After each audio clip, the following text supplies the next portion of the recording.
राज्यातल्या 288 विधानसभा मतदारसंघांसाठी आज मतदान सकाळी 7 ते संध्याकाळी 6 वाजेपर्यंत मतदान करता येणार।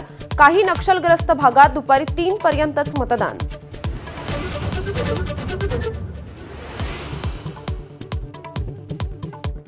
मतदानाच्या आधी राज्यभरात ठिकठिकाणी मॉक पोल्स। अधिकारी राजकीय पक्षांच्या प्रतिनिधींसमोर ईव्हीएम व्यवस्थित काम करत आहे की नाही याची तपासणी।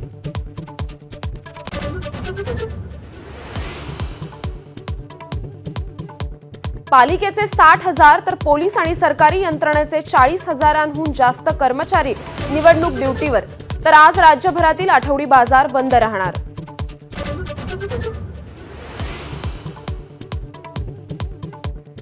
विधानसभा निवडणुकीच्या पार्श्वभूमीवर बँका, शेअर बाजार आणि मद्याची दुकानं बंद राहणार। राज्य सरकारी कर्मचाऱ्यांनाही रजा।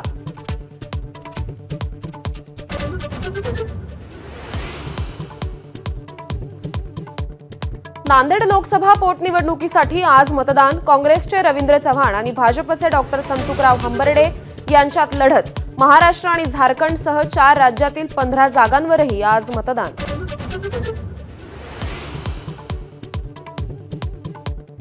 महाराष्ट्रासह झारखंडमध्येही शेवटच्या 38 जागांसाठी मतदान।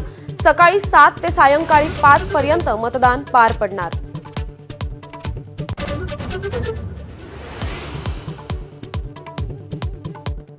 डहाणूमध्ये बहुजन विकास आघाडीला मोठा धक्का। मतदानाच्या पूर्वसंध्येला डहाणूचे उमेदवार सुरेश पाडवींचा भाजप प्रवेश। बहुजन विकास आघाडीचा डहाणूतील मवियाच्या उमेदवाराला पाठिंबा।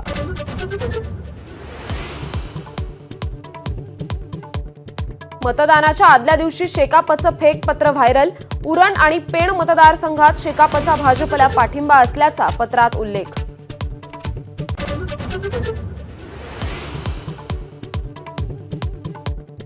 हल्ल्याप्रकरणी अनिल देशमुखांनी अजून जबाब नोंदवला नाही। नागपूर ग्रामीणच्या पोलीस अधीक्षकांची माहिती। रक्ताचे डाग किंवा सीसीटीव्हीत 2 बाईकवर 4 जण जातानाही दिसले नसल्याचंही स्पष्टीकरण। एबीपी माझा, उघडा डोळे बघा नीट।